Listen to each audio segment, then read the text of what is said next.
2025-এর ইতালির নুলস্তা কবে উঠবে? রিসিট পাওয়ার কতদিন পর নুলস্তা উঠবে?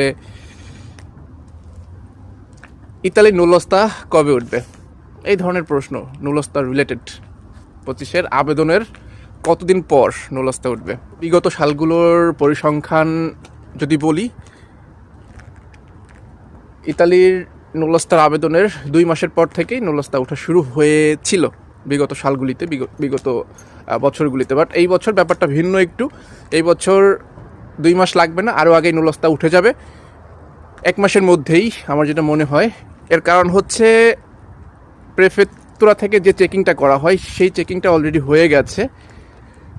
যেহেতু চেকিংটা হয়ে গেছে আর চেকিং করার তেমন কিছুই নেই, এখন মালিকের কনফার্মেশন একটা ব্যাপার আছে, সেটা হয়ে গেলেই তারপর হয়তো আর নুলস্তাগুলো দেওয়া শুরু হবে, নুলস্তাগুলো পাঠানো শুরু হবে। তার মানে খুবই শর্ট টাইমের মধ্যে এবার নুলস্তার ডেলিভারি বা নুলস্তা দেওয়া হবে আশা করা যায়। এই হচ্ছে সবগুলো প্রশ্নের উত্তর।